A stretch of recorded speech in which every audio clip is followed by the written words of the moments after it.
Back with you in a few minutes. Welcome, Leighton. Hi.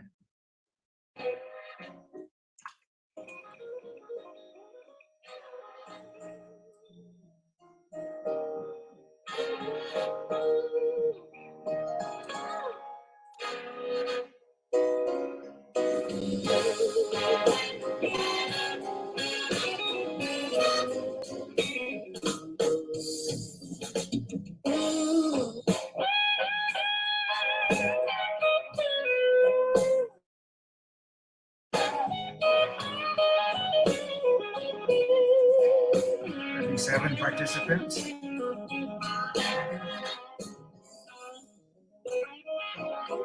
I guess we're competing with the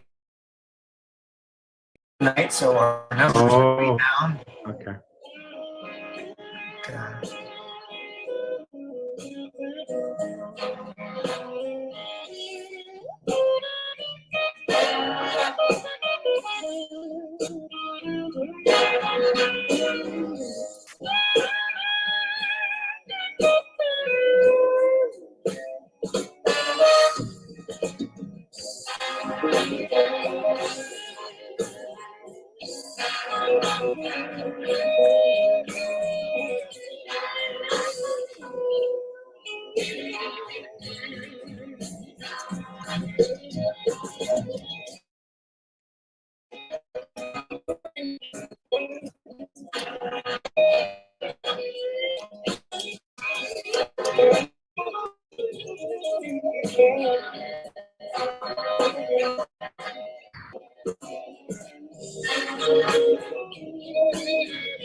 Well, good evening, everyone, and welcome to the Alberta Prosperity Project webinar on the unanswered questions, or the UN answered questions. We're just waiting for Dr. Modry to arrive. We would like to thank you all for coming this evening and taking your time to be with us. There's a couple ground rules. First of all, we don't have a chat tonight because in our last webinar, the conversation got a little bit strange and people were getting distracted from our initial message, so we have kept the chat off.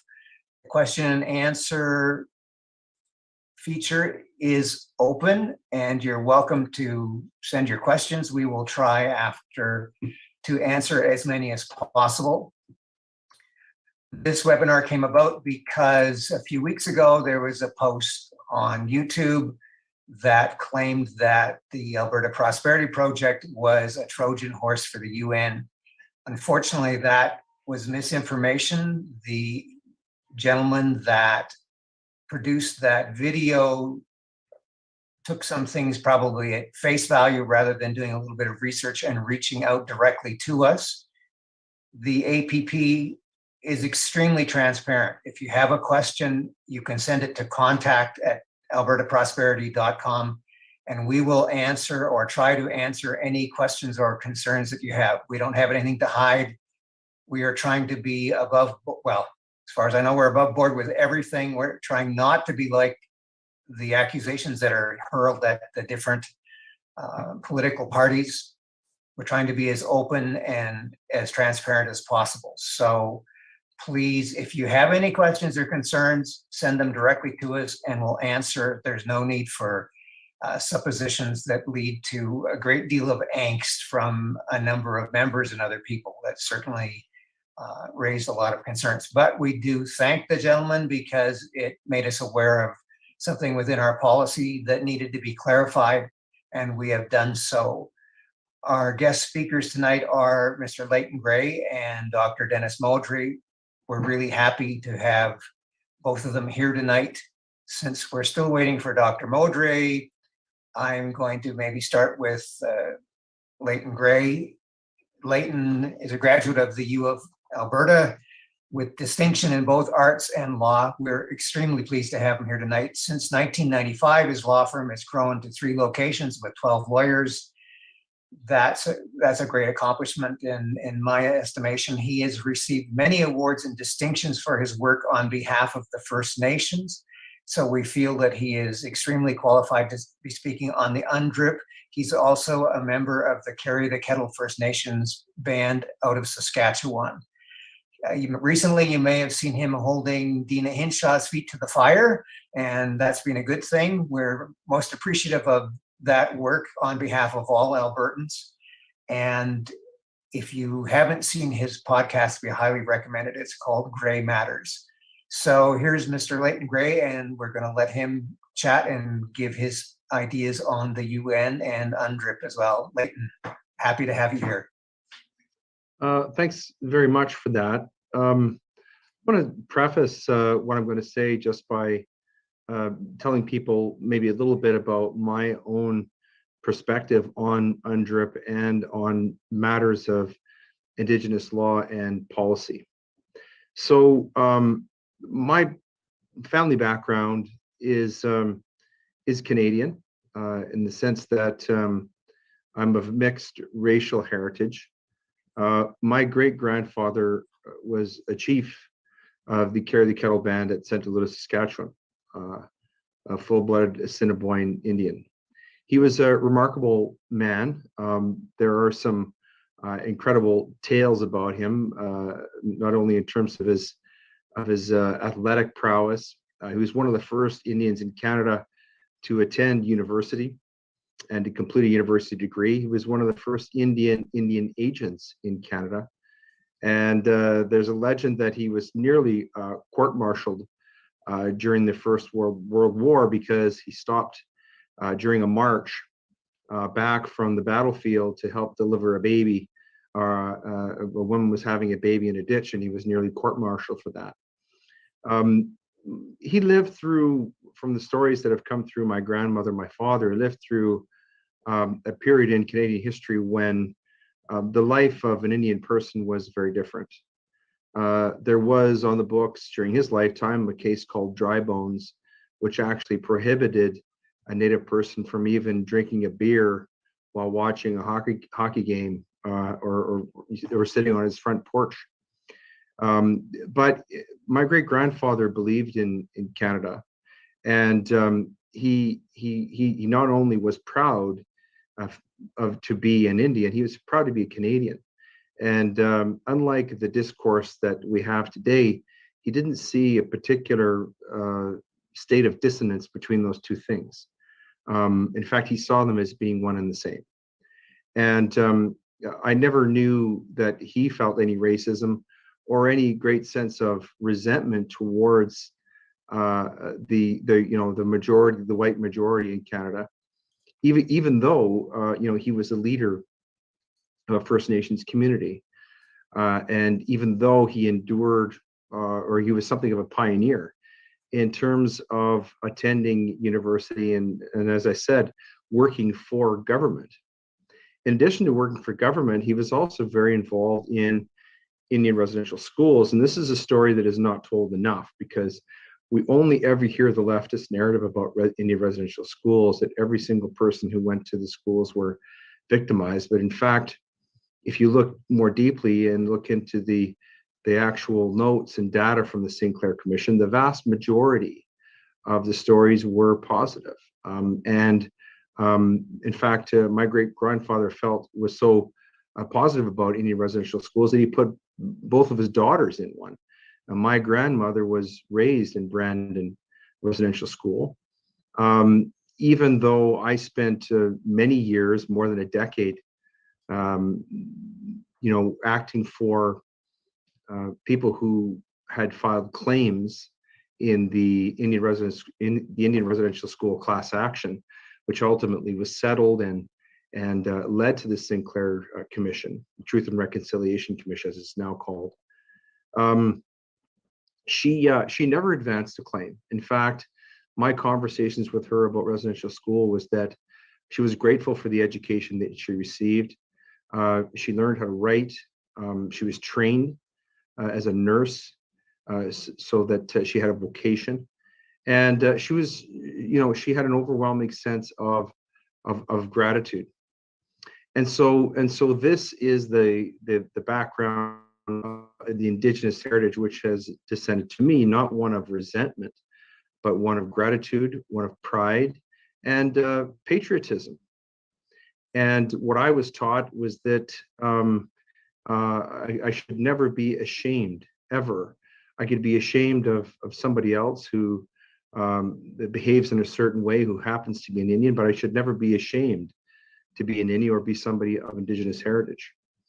And by the same token, I was raised with a sense that, and this is something I think is a fundamental Canadian ethic, and certainly part of the EPP, is that those things that we receive in life are, we get what we work for.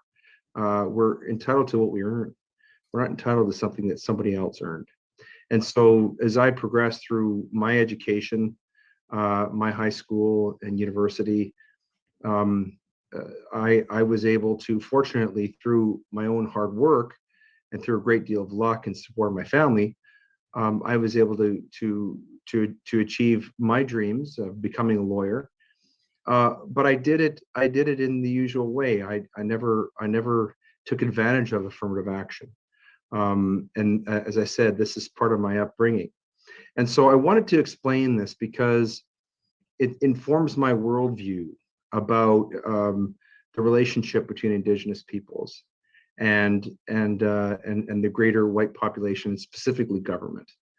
I was raised to let's say avoid taking the handout, because that's a trap.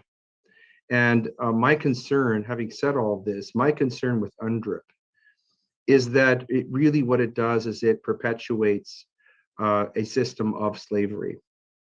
There's a great adage from ancient Rome. One of the Caesars once said that there are two ways to enslave a people. One is to give them nothing. The other is to give them everything, right? Or at least enough to keep them satisfied. And the latter way is much more effective, because as long as the people are given just enough to survive, it's extremely unlikely that they will ever develop the willingness and the resolve to rise up and rebel. And so this has been the history, in my respectful view, of Indigenous peoples in Canada. It's been a fostering and a creation of a relationship of dependence, and frankly, in a lot of ways, of abuse. And I'm not talking about abuse that occurred in Indian residential school, although all of that now is well documented. We know all about that. I'm talking about the abuse of suffering, the indignity of creating really a second class of persons. And that's the history, that's the legacy of the relationship between the government of Canada and the Indigenous peoples of Canada. And the only Indigenous peoples who have been able to escape this, and thankfully many of them have been able to do so, are the ones who have decided that they were going to make the most of the resources of their opportunities, develop their own businesses, and to become, to some degree, self-governing. So what is UNDRIP? Well, Dr. Modry is going to talk about this in more detail. But my view and my concern, the reason why I do not support the adoption of UNDRIP into Canadian law, is, first of all, the source of it. The United Nations has not been a voice for freedom.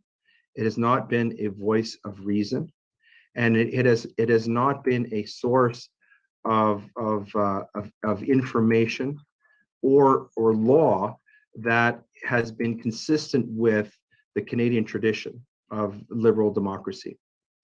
The United Nations has a stated policy, the 2030 agenda, which is fundamentally communist.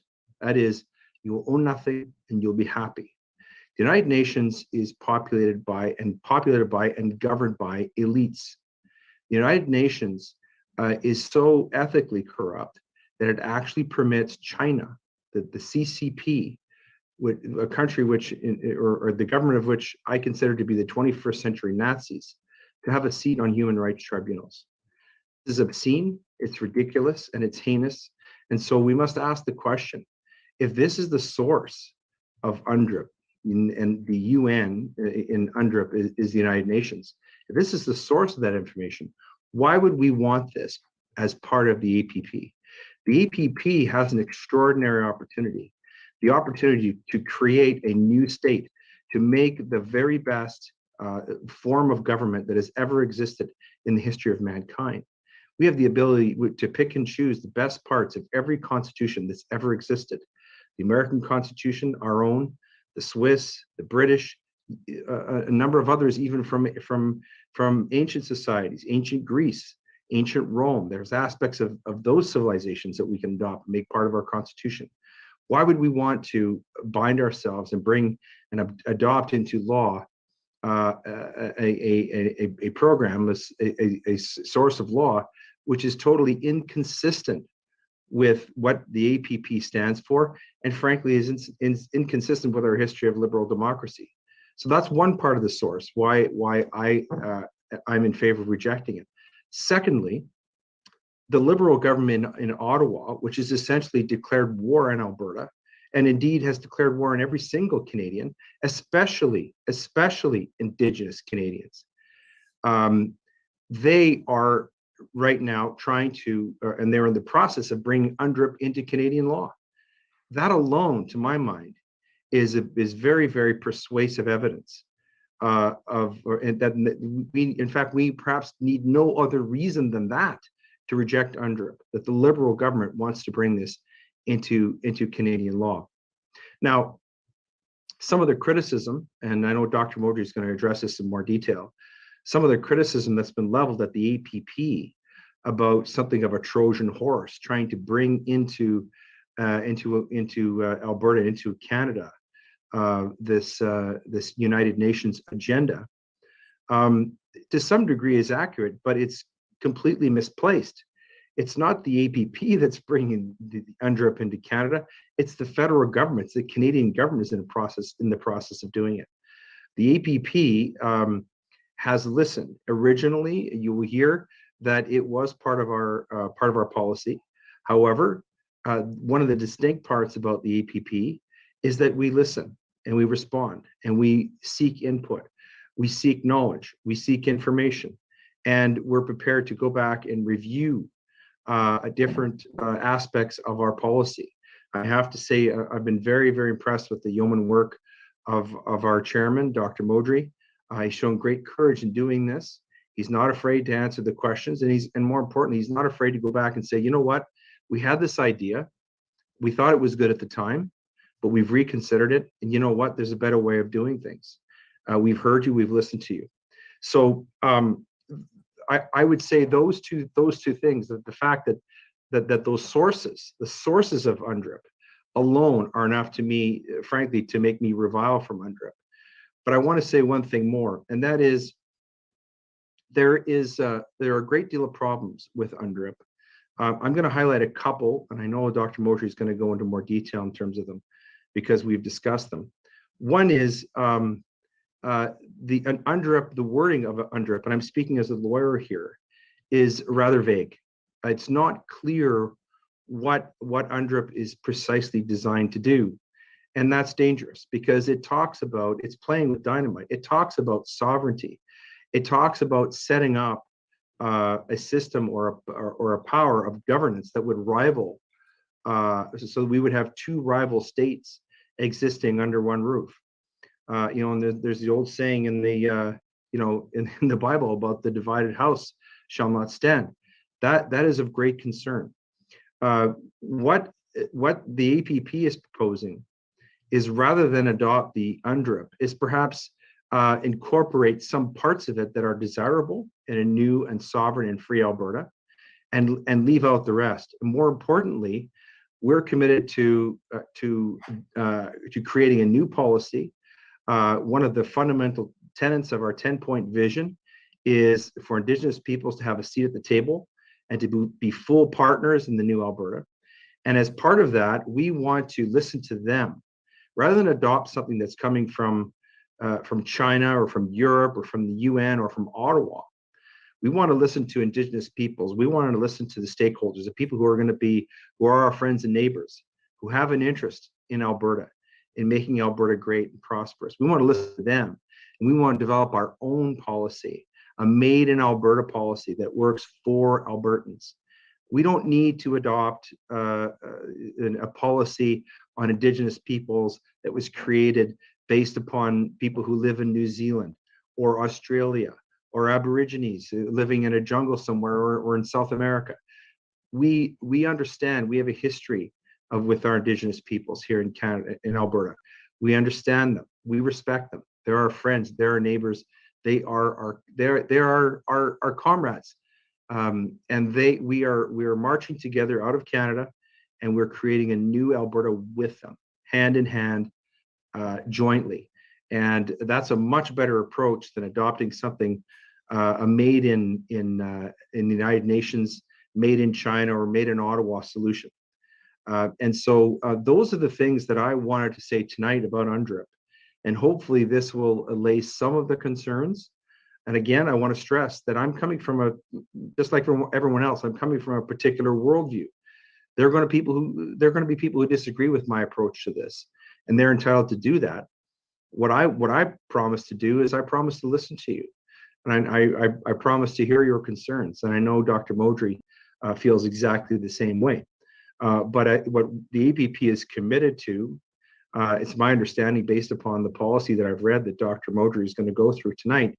What APP is committed to is development of our own made in Alberta Indigenous policy that will include aspects of self-governance, but are also going to reject some of the ideological aspects of the UN, which frankly simply do not fit the new Alberta. So with that, I'm going to close and hand it over to Dr. Modry. I want to thank you all for listening in tonight and for your attention. I'm grateful for the opportunity to speak with you this evening. Thanks, Leighton. Excuse me. Like I said, we're very pleased to have you here and involved with this as well. So we're going to move over to Dr. Modry. For those of you who may not know him, he is a 30-year heart and lung surgeon and critical care specialist. He's retired now. He was a North American pioneer of heart and lung transplants. He dedicated his life to improving the health of Albertans, and now he's dedicating his life to improving the health and prosperity of Alberta. So here's Dr. Modry.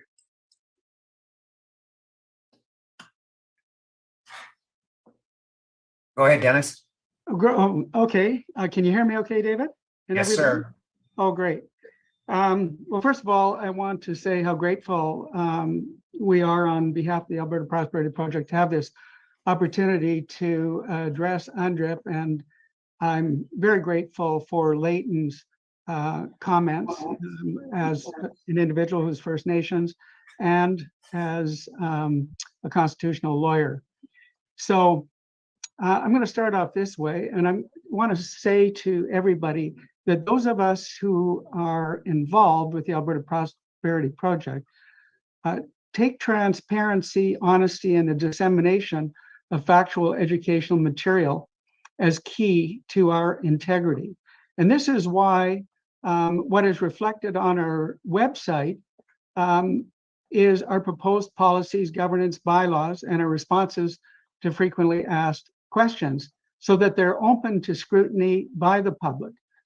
And as such, therefore, we welcome constructive criticism and suggestions. And in this context, and on behalf of APP, I would like to personally thank Ron Vant, I hope he's on the call, for challenging APP regarding the United Nations Declaration on the Rights of Indigenous People, or UNDRIP, and indirectly the United Nations membership. And as a result of that, we did quite a bit of additional research. And as Leighton has pointed out, we believe that the concerns regarding UNDRIP are definitely well founded.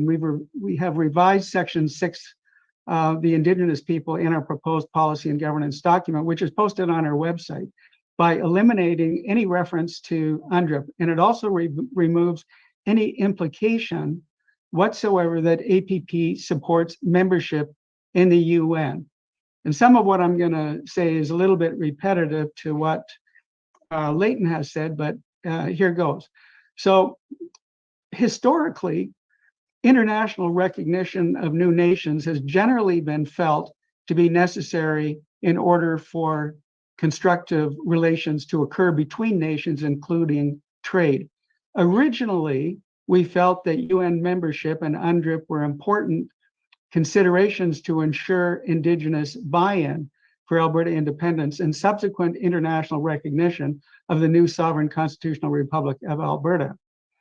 However, as Leighton pointed out, given the World Economic Forum United Nations contract titled Agenda 2030 to create a dystopian future and literally destroy energy and food security, which we're seeing now being played out in Sri Lanka and in the Netherlands under Agenda 2030. It's to create this dystopian future that one has to question, therefore, the rationality of membership in the UN.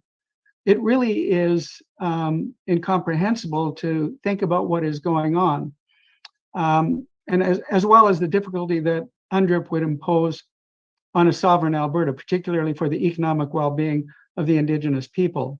So at the end of the day, after a thorough review of UNDRIP, along with internal discussions with our constitutional lawyers and others, APP absolutely does not support UNDRIP. The evidence that led us to revise our policy recommendations are several. First, there's Mr. Dale Swampy, who's the president of the National Coalition of Chiefs, with whom I have spoken, who has raised serious concerns and about UNDRIP, and in an op-ed in the Financial Post, he stated that UNDRIP will slow or even stop resource development.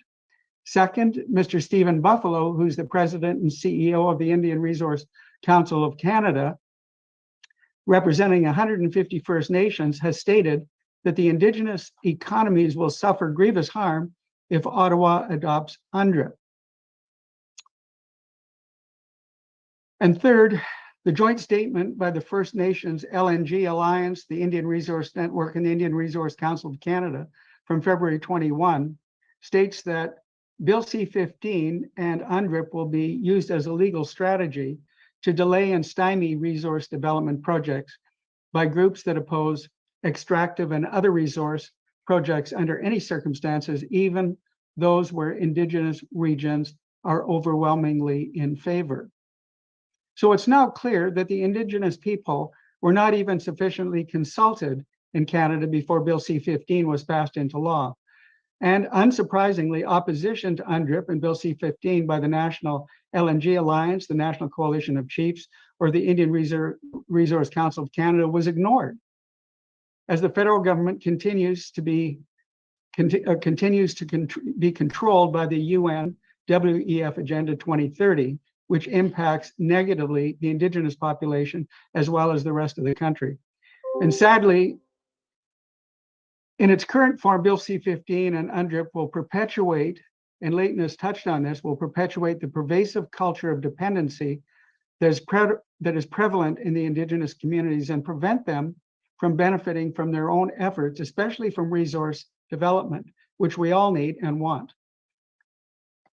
Finally, on April the 7th of 2021, the Justice Center for Constitutional Freedom submitted a brief to the House of Commons Standing Committee on Indigenous and Northern Affairs and described UNDRIP as useless, divisive, and dangerous. Amongst the many concerns identified by the JCCF include the passage of the federal government's Bill C-15, which would give partial legitimacy to UNDRIP, but leaves serious ambiguity of interpretation, which will most certainly lead to abuse. For example, who has control of land that could benefit the Indigenous people from resource development projects? That is not clear. Further, one malign actor using flawed climate change arguments could prevent a major project from proceeding despite approval by 150 Indigenous bands. So what do we do? As Alberta frames a new Constitution of Alberta, which we're working on now with the Indigenous people, the Alberta Prosperity Project proposes that together, APP will negotiate the terms of our relationship in a proposed Constitution of Alberta with the Indigenous people. APP desires that the proposal for Indigenous people will provide a framework for acceptance by all Albertans. What we have now proposed in our revised Indigenous policy acknowledges treaty rights and the right to share in the development of our natural resources, but avoids the legitimate concerns of UNDRIP and Bill C-15.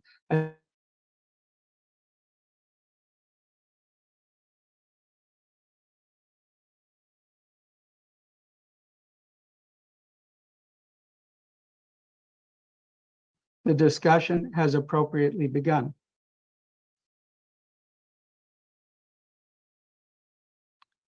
Can you hear me now? I think I had a brief internet interlude there. You had a little internet dip, yes. Right. So finally, I'm going to finish by saying that many Albertans and people around the world are really very much concerned about the socialist Marxist agenda of the UNWEF contract agreement term Agenda 2030. And consequently, the APP cannot support any international institution that usurps or is planning to usurp a country's sovereignty, or that will compromise energy and food security of any nations, or that will trample the inalienable freedoms and rights of individual citizens. So what the WEF UN have proposed, which is now being implemented, like I said earlier, in Sri Lanka, the Netherlands, and now is coming to Canada, is nothing less than genocidal and will be successfully resisted. So I hope that for those of you who felt that we were in support of UNDRIP and membership in the UN, I hope that the comments from Mr. Leighton Gray and myself on behalf of APP will set the record straight. And what I would say is that, when Mr. Vant brought up his legitimate concerns, we had to pay attention to that. And I've always said it's a great day if I can learn one new thing. And throughout this exercise and through this research that's been conducted, I've learned a number of new things. Now we have a big task ahead of us to grow the membership of APP to 1 million or more people so that we can take back Alberta and control the destiny of Alberta and our citizens. So thank you for listening, and I'm open to, as I'm sure Leighton is, to any questions that people may have. Okay, thank you, Dennis. So our backstage people, can we open this up to some verbal questions? Leighton has been answering some of the Q&A if people have not seen them. While we're waiting for any other questions, I will read this one. It was interesting. It says, Mr. Gray has used the word Indian at least 5 times in referencing his grandfather. I think Canadians are confused with the terminology nowadays. In fact, I was called racist today for saying Indian. Can Mr. Gray educate us by clarifying how the word Indian is to be used compared to First Nation Indigenous? I think we are so busy tripping over the proper word to use that some of us aren't listening and hearing the message.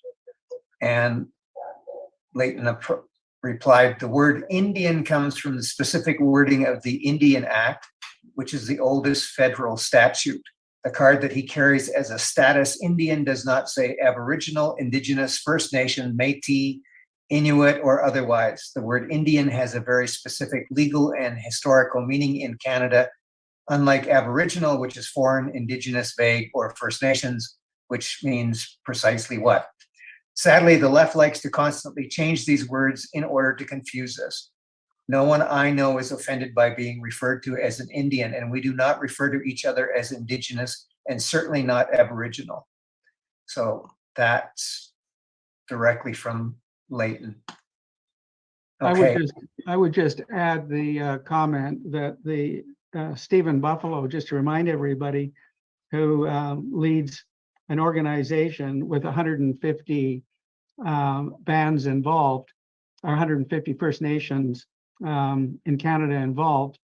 That organization is called the Indian Resource Council of Canada. Right. So our backstage has opened the chat from participants to panelists. Again, we are open. There's another question here. If some people are not reading it, from David Wickett. He said, I would like to hear how Indigenous groups in Alberta are responding to the APP, inviting them into the conversation with the rest of Albertans to hear what they are saying would be very helpful. And Leighton replied, to date, this has frankly been a challenge. We were originally invited to attend the Treaty 6 days and speak there about APP, but that invitation was withdrawn recently after Mr. Kenney brokered a deal with them that involves payment of $300,000 per year to them. Wow. We invite people or persons willing and able to help us reach Indigenous groups in Alberta to help us form a new policy. And I know that one of our chapter leaders from Calgary was going to go to the Tsuut'ina and chat with one of the former chiefs there. So we are working towards this as best we can. Any other questions? I just add to that, David, the response. We've had many events throughout the province already, and many Indigenous people have attended these events as well, and it's been a pleasure chatting with many of them. And of course, Lawrence Corderell is also First Nations, who's on our board, and Jeff Rath, who's another constitutional lawyer. I'm not sure if they were mentioned or not, but in the conversations that they have had and their feeling internally is that somewhere in the order of 90% of First Nations would be in favor of independence, particularly given what is going on or what has happened historically, and an opportunity to be involved in the creation of a new nation as equal partners, which, you know, in a very real way is going to be even more stimulated by what's happening with the WEF, the UN, and our own federal government. So I think there's a tremendous opportunity here to help First Nations and the Métis, and this is the feedback that we have received from individual Indigenous people, individual Métis and individual First Nations individuals as well. So whatever terminology you wish to use. I think it's important as well that we mention that we are extremely supportive of preserving the culture of our neighbors and our brothers. It's very important, their language and their culture, and we have a great deal to learn because it is substantially different from us. So it will be a great experience to have them as equal partners in a new Alberta. One other thing just to add to this, which is economic in relation, is that nearly 100% of the bands in northern BC are aligned with Alberta in the context of an energy corridor. And if the only way we can get an energy corridor is to become an independent nation, with northern BC joining us, it's very likely from some of the preliminary conversations that would be the case. In other words, that those Indigenous regions would align with Alberta as well. So we're very excited about that. So we just had another question that Leighton has addressed from Eileen. She says, as Trudeau is moving pretty fast now, will we have time to make Alberta independent? Leighton replied, time is of the essence. Dr. Modry often cites the metaphor that we're on a canoe going down the Niagara River, just in view of the falls. We have just enough time to paddle feverishly to the shore and avoid going over to our peril. The shoreline is the new Alberta, and that canoe is the APP. So let's all paddle hard. That's great. Dennis, you have anything more to add to that? Yeah, I do. The sense of urgency is really valid because of the Agenda 2030. And when you think about the notion of reducing hydrocarbon output by 42%, effective January 1, 2030, then you have to realize that that ratcheting down of hydrocarbon output is going to start well before that deadline of 2030, which means that you're going to start feeling the pain that we're already feeling now at a much greater level. So time is of the essence, and what we're proposing can actually be achieved in a relatively short period of time. And here's what I mean, is that by electing a government in 2023 that will do the following, we can win this by 2024 to 2025. So this is what I mean. And subsequent to 2023 election, the government of Alberta can legally take control of 5 things: policing, pension, immigration, employment insurance, and provincial tax collection. Taking control of provincial tax collection sets the stage for taking control of federal tax collection. Now, all of those 5 things, not taking control of federal taxation, but all the other, is legal, and it's within the Constitution for Alberta to do that.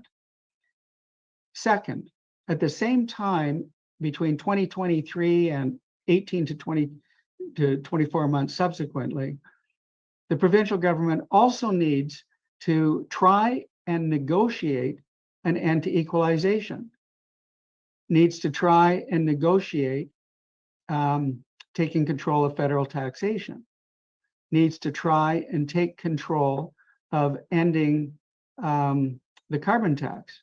It needs to try and take control, unfettered control of healthcare, to get out from under the restrictions of the Canada Health Act. Those sorts of things are not going to be acceptable to the federal government, particularly ending equalization or taking control of federal taxation, because he who has the gold rules. And right now, as long as the federal government has the gold, they control us. They control us by withholding federal transfers if we are not compliant with federal dictates. And as a consequence of these failed negotiations, not the first 5 things that I've said, that can be successful, but the other 5 that are really the keys to individual freedoms, or the preservation of individual freedoms, rights, prosperity, and self-determination. Those are the keys. And they're not going to be given up by Ottawa. And it's going to be abundantly apparent through the media, through the legal machinations or the attempts to negotiate with Ottawa. The intransigence of Ottawa will be abundantly clear to Albertans. At the same time that what is taking place with federal provincial negotiations, or I'm going to say provincial federal negotiations, the Alberta Prosperity Project is going to be building momentum and growing its membership to 1 million or more people. In which case, then the provincial government can easily come to Albertans and say, we need to be in a position of strength to negotiate on your behalf. And that position of strength, the only thing that will do it, there's nothing else, is a successful referendum on independence. And how the negotiations will go subsequent to that referendum, who really knows? But it is the legal pathway out. And after 6 to 12 months of negotiations, if Alberta does not have everything that it wants, then it has the moral and legal legitimacy to chart a new path forward as an independent sovereign nation, which gives all Albertans the individual freedoms and rights and prosperity that they so desperately desire. And for those who have been paying attention, understand just how much is coming from the WEF UN-controlled federal government that will restrict all of that. So we have a brilliant opportunity that is legal, that doesn't breach any constitutional mandates or laws, and we can literally be out of this mess by the end of 2024, beginning of 2025, at least at the point where we've got a successful referendum on independence. And the one other thing, of course, that we're doing is, for those of you who are really anxious to get this independence referendum out there right away, say within 6 months or 3 months of the next election, there is a petition that has been a legal petition that you can sign and fill out the material accurately, that also can be used to pressure the next provincial government to hold that referendum on independence. But I would caution one thing. It does make sense to have control of policing, and it does make sense to have control of pensions, and it does make sense to have control of provincial tax collection, at least before holding that referendum on independence, for a whole variety of reasons. So that was kind of a long-winded response, but the future is bright, and we don't have to endure this suffocation and Orwellian future planned by the WEF UN federal government. Thanks, Dennis. Another written question here that Leighton has answered. What are the numbers in regards to the Indigenous and Native groups to supporting the APP? And Leighton replies, the best answer is that we have not received any strong opposition from Native groups in Alberta, and we are totally committed to building these relationships of trust. Leighton maintains that Native people are Canadians and they really want the same thing that the rest of us do. It is the federal government's policies over the past 155 years that have created the fallacy that the Native peoples are somehow separate and apart. What the APP says is that we are Albertans and united in the goals of freedom and prosperity. I think that that's what everybody wants in the long run. Absolutely. You know, David, Leighton, and guests, the Indigenous population of Alberta, they want what we all want. They want freedom and prosperity. And right now, but for what we're doing, there is no other trajectory that anybody can hop onto other than what APP is doing. So this is why it's so important to grow this movement. And just to remind you, remember what Ralph Klein once said a long time ago. He said, find a parade and get in front of it. And we're hoping that more than one political party will get in front of this parade, particularly if they want to be elected. And we can control that when we have the membership growth at 500,000, 1 million, or even better, 1.5 million. So the more the better in terms of controlling the outcome of the 2023 election. Another written question here said, today Brian Jean said that he is against the sovereignty of Alberta. He also said he will not do much with AHS, just talk with doctors and nurses, but nothing about going up the line to deal with the boards and higher up members. And Leighton replies, Mr. Jean will be on my podcast tomorrow. So everybody tune in to Gray Matters, and Leighton will make a point of asking him on these issues. He's recently interviewed Danielle Smith, and that episode is now available, where she discusses her vision for Alberta, which includes a strong COVID policy, no lockdowns, which I think we all love, and sovereignty for Alberta. The AHS is a bloated, corrupt bureaucracy that was weaponized as a health investigation police force during COVID-19. The APP has an entirely new plan to achieve a healthcare system that provides for the needs of every Albertan. And a lot of people don't realize, as Leighton says, it's bloated. It's so bloated that Alberta healthcare is larger than the Canadian military. So that's pretty astounding. Dennis, David, let me add to that. Having worked in the healthcare system for 30 years, at one time I was asked by the Premier to write a background document for Don Mazankowski's health report, which I did. And after that research, and having worked in the system as well, the inefficiencies and the waste of money and the compromise to people's health access is something that was maddening to me and remains maddening to me to this very day.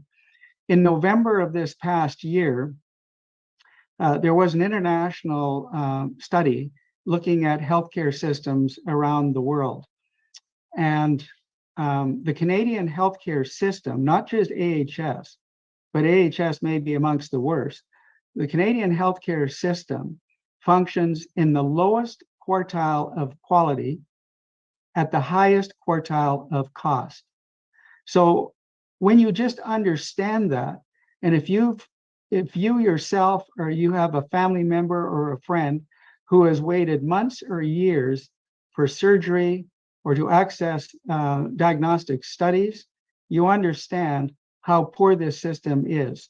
If you understand people waiting in emergency rooms for 24, 48, 72 hours before a physician sees them, and occasionally dies before some physician actually sees them, you recognize the failure of this system.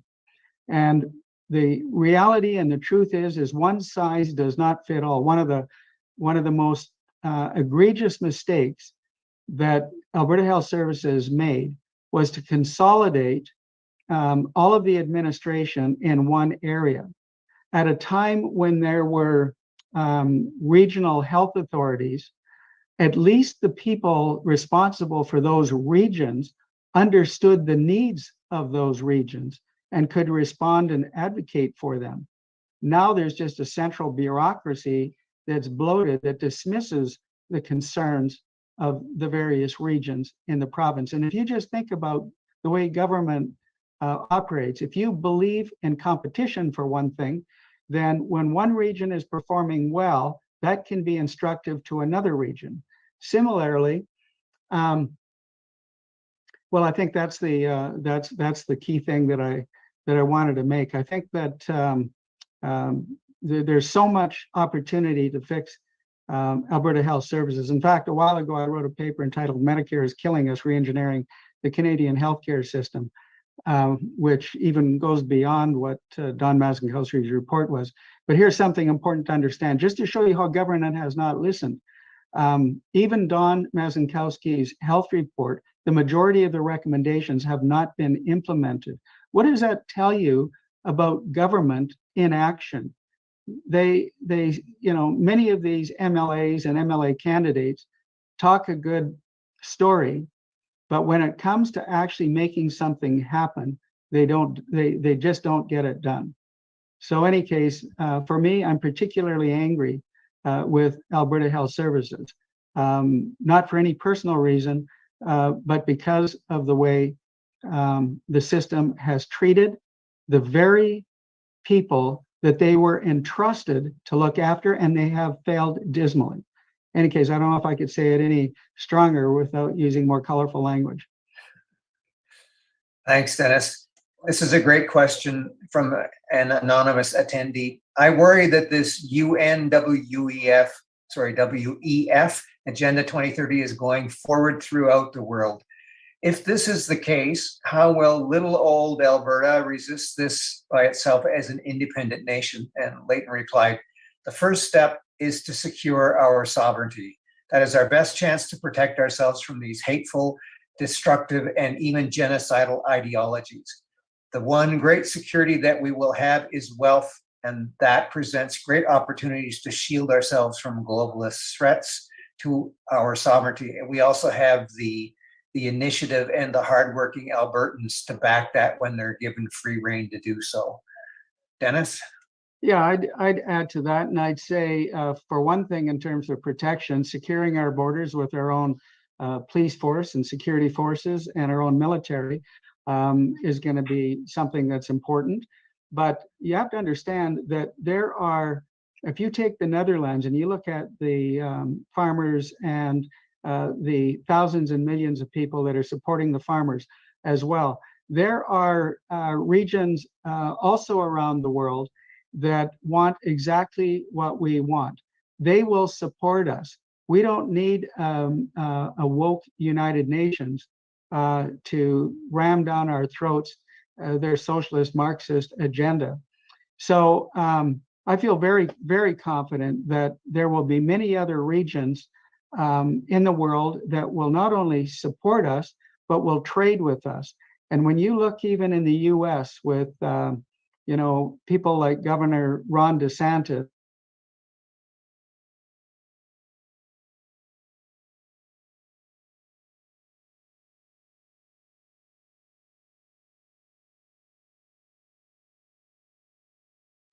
avoiding the implementation of those draconian policies of the WEF-UN. I'm not sure if you can hear me anymore because my internet is unstable. David, can you hear me? Or I can hear you, but you dropped out just as you mentioned Ron DeSantis. Oh, I was just saying that, people like Ron DeSantis and Kristi Noem and Greg Abbott from Texas and many others feel exactly the way we do with respect to the Alberta Prosperity Project and the thousands and thousands of people that are also in support of the Alberta Prosperity Project and our freedoms and rights. So we are absolutely going to have support from numerous regions around the world. And I think it's going to be a very interesting, shall I say, reckoning for the WEF-UN when they realize that their agenda has just fallen flat. And we're producing energy and agricultural products that will benefit the world.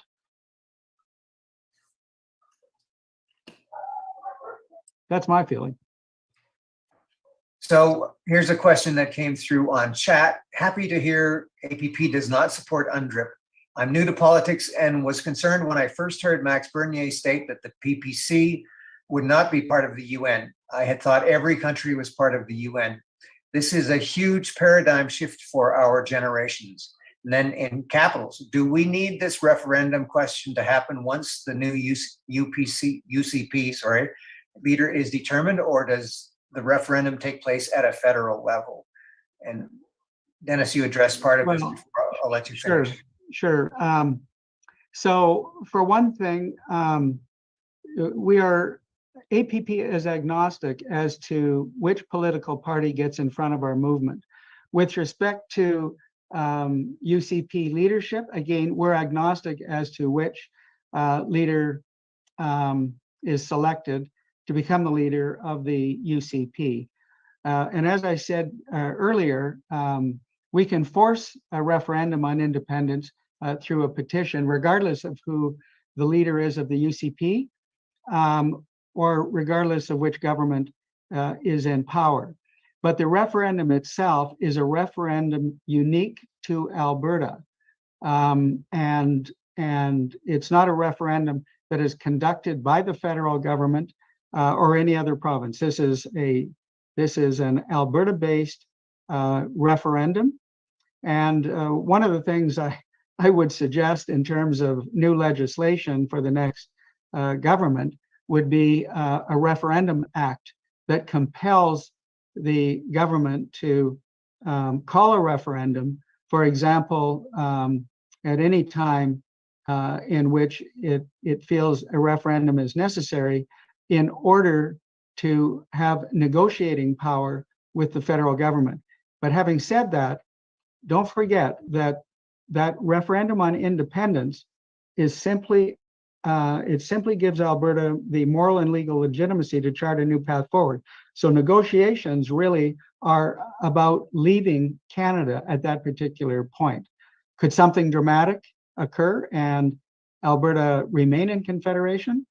It's possible, but I think when you understand Alberta's history, the electoral imbalance in Canada in terms of not having representation by population and the constitutional hurdles, you realize that it really would be an impossible task to negotiate a deal for Alberta to remain in Confederation once we have a mandate to leave.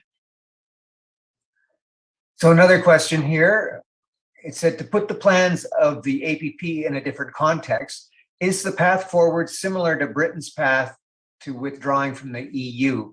Now, Leighton has answered, I will just answer as well. It's somewhat different, but if we look at Scotland, which is moving to a possible second referendum on separating from England, and same with Wales is moving very close to that. They're maybe more similar than the UE reference, but here's Leighton's response. This is an analogous situation, but Alberta's problem is somewhat unique. We are locked in a losing game that I call battered province syndrome. We must take steps now to free ourselves from the tyranny of Ottawa and globalist threats. The Brexit situation involves somewhat different considerations. It was about securing their borders, securing their cultural traditions, and restoring their national sovereignty. The EU presents many challenges to member states, but nothing on the scale of abuse that Alberta has suffered at the hands of the Trudeau government. Alberta's cause is one of survival. Fortunately, that survival will unleash our province's incredible potential and make us the most free and prosperous nation in world history. That's awesome. Dennis. I think that's a great response. I don't think I can add to that at all. I totally agree with what Leighton just said. I would have only said it slightly differently, but it would have been exactly the same message. So yeah, I mean, we have to do this, folks. Britain had to do it. They had to do what they needed to do, and they did it. And we can do the same thing. Here's an unanswered question from Paul. A concern for me is how quickly banks froze accounts for those that contributed to the convoy. How do we protect ourselves from this? Also, when selling a house, should we hold paper instead? Dennis, do you want to give a shot at that? I think that's another excellent question. And this is where one aspect of the quote unquote free Alberta strategy drafted by Rob Anderson, Barry Cooper, and Derek Fromm is good. Because what one part of that free Alberta strategy is to create a new banking act, to legislate a new banking act that ATB and Alberta-based credit unions would be governed by the provincial government and immune to federal government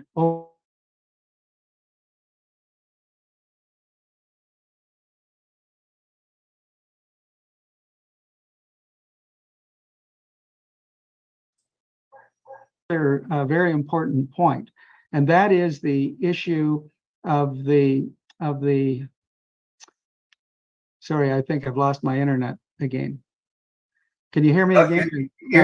You're there. We just lost you when you Right. said overreach. Yeah. So this brings up another important point, and that is, as a component of the WEF UN agenda, there's one thing is the digital ID, but the other thing is the programmable digital currency. So the federal government wants to move to a programmable digital currency, in which case they would have the ability to directly control your access to your funds, and at the same time, thereby control what you spend your money on in terms of even the type of food that you buy, or where and when and how far you can travel and by what means. So here's another reason why the issue of having Alberta-based and controlled banks, credit unions, security and exchange is going to be very, very important. And we can do that. We can do that easily as a sovereign nation. Okay, next question here. Again, Leighton has replied. I have just seen the debate and they all talked about net zero and hydrogen for fuel. Is this the party you would want to lead the parade that won't stand out and talk about oil? And Leighton replied, the sovereign Republic of Alberta will set its own environmental agenda based on the very best science available. It is easy to criticize net zero hydrogen, but the reality is that this is an emerging technology in which Alberta is poised to be a global leader. So, Dennis? Yeah, I think Leighton's response is very good. Don't forget, to produce that hydrogen, it's got to come from the hydrocarbon sector anyhow. So there's going to be a tremendous demand for hydrocarbons. When you think about energy, you're well aware that with respect to wind turbines and solar panels, they only produce about 3% or so of our energy requirements. But there are regions in Canada, of course, that have nuclear energy as well. There's biomass, which is not very efficient either. I mean, I shouldn't say either, but it's not very efficient. So the energy sector in Alberta is actually looking at nuclear power to help, drive the further development at a lower cost of our hydrocarbon development. So my feeling is that there's been a lot of work that's been done over probably 30 or 40 years on hydrogen cells and that sort of thing. And I don't think it's going to come to a point in the near future where hydrogen is going to power our economy. But it could be a component of that. Just like if we were in Newfoundland, tidal power, can be utilized as well. We don't have tidal power here, so obviously, it can't be done. But we've got the world's third largest oil resource, and therefore, as a result, we, as Leighton pointed out, we should be looking at research into the use of hydrogen for the powering of heating and cooling our homes and transportation. And there are some areas now that are using hydrogen right now, but it's obviously not very efficient, and there's no infrastructure set throughout the country either for that. So we're not going to be moving away from hydrocarbons, particularly when there's over 6,000 products that emanate from a single barrel of oil. It's naive to think that we would. And by the way, I did some calculations the other day, speaking of CO2, and I just want to share it with you. So if I can.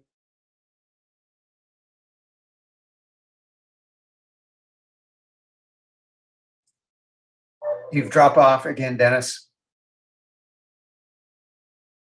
275.8 million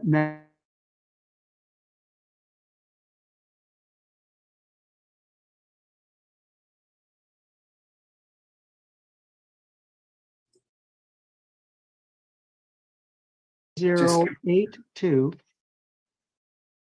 Dennis, could you turn off your video and then repeat that, please? We've lost it.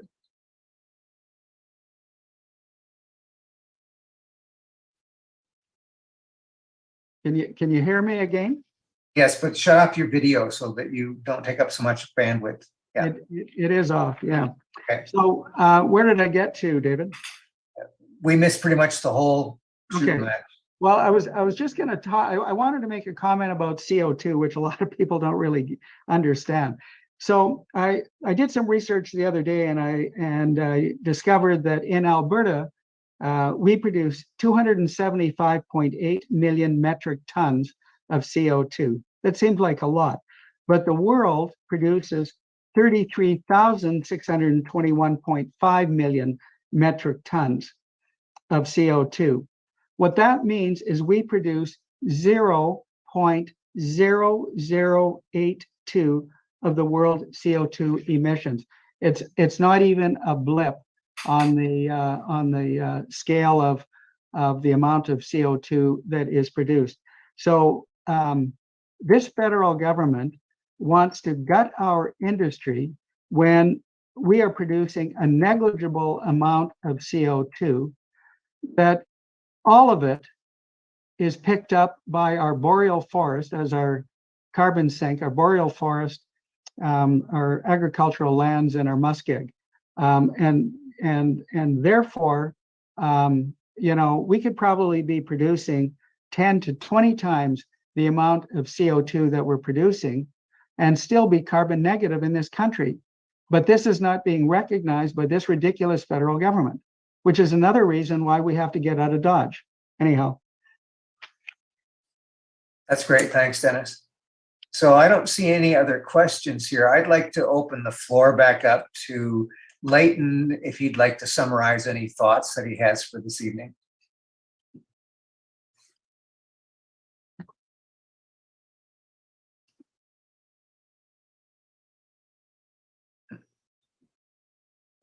Leighton, are you there?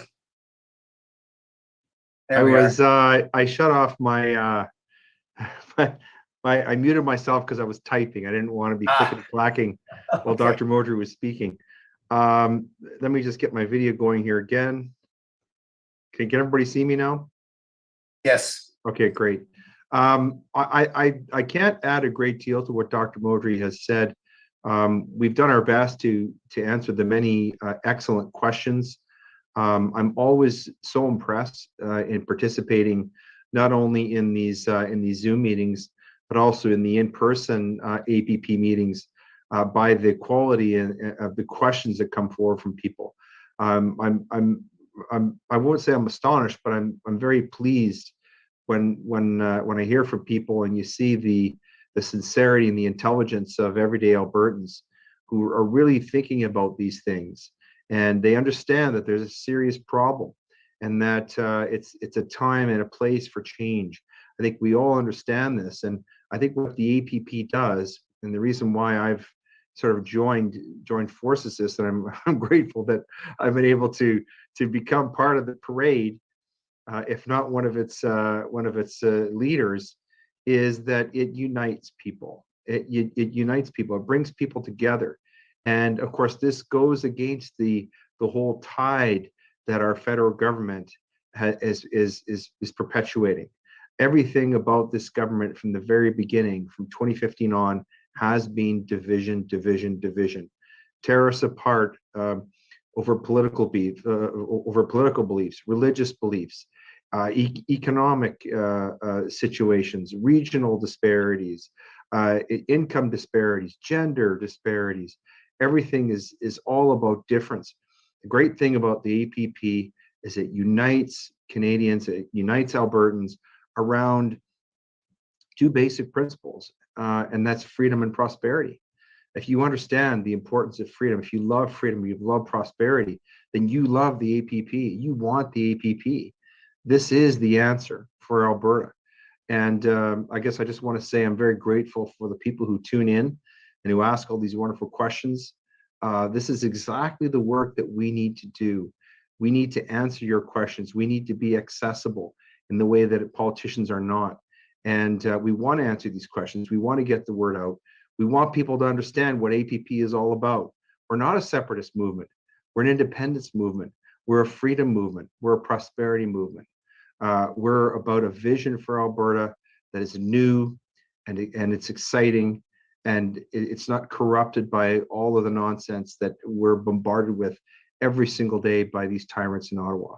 So I just want to thank everyone for tuning in. It's been my great pleasure to correspond with you and have the chance to talk with you. And for those of you who have not yet had a chance to attend an APP meeting in person, you must do so. It's a life-changing experience. I've heard this from so many people. I've experienced it myself. I went to my first meeting in Airdrie a couple of months ago, and I tell you, I floated out of there. I just I felt like there was air under my feet, and a great weight was lifted off of my shoulders. It was almost like an old-time revival. So if you get a chance to get out, I know this weekend Dr. Modry and I are going to be at the Big Valley Jamboree. There's other events going on. Get out and talk to people. You know, we've been cooped up in our homes for so long.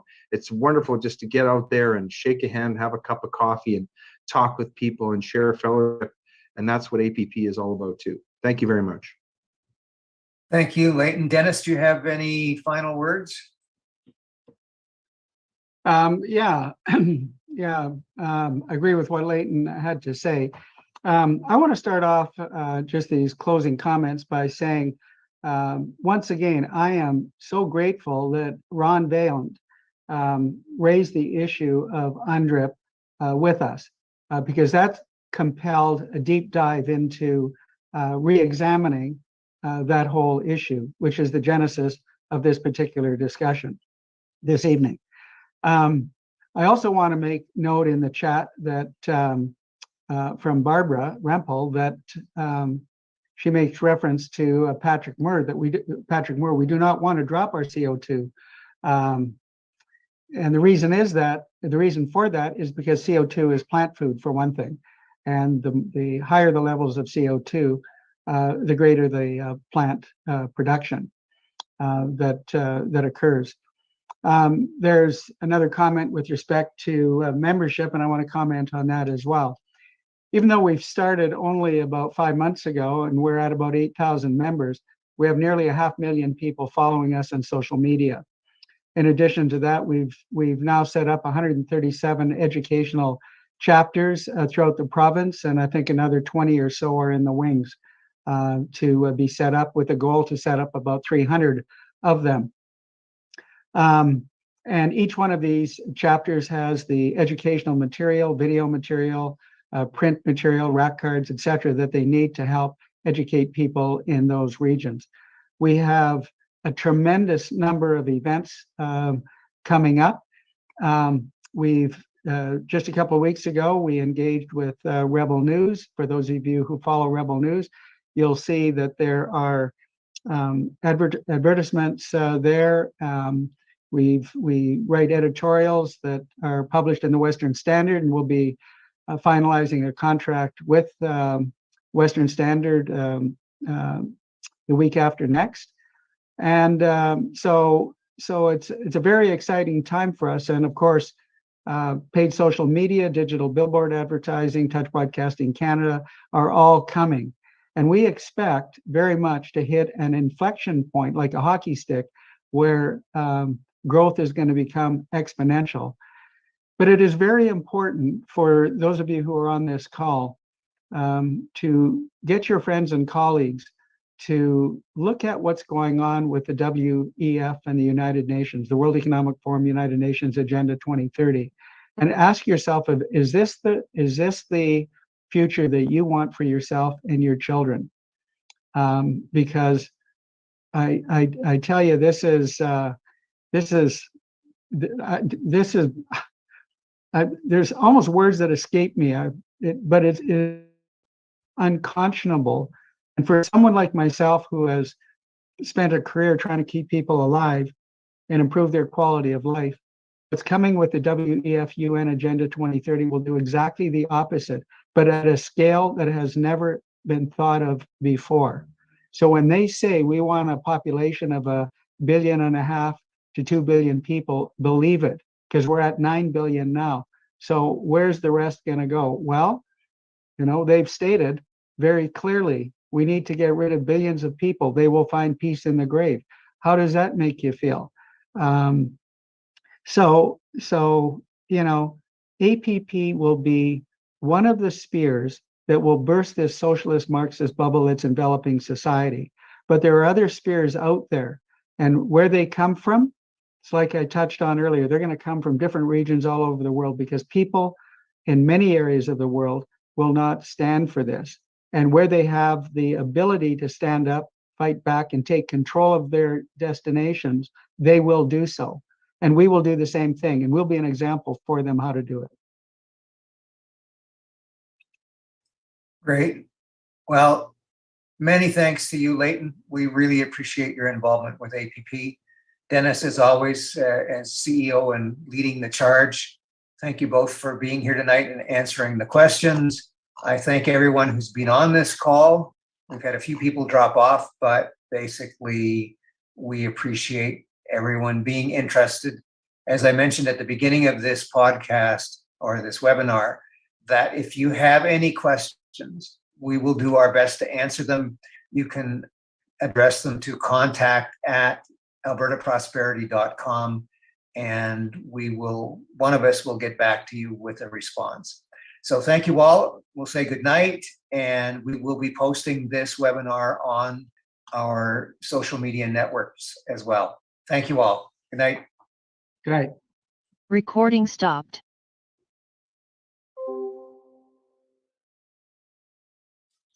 Okay, so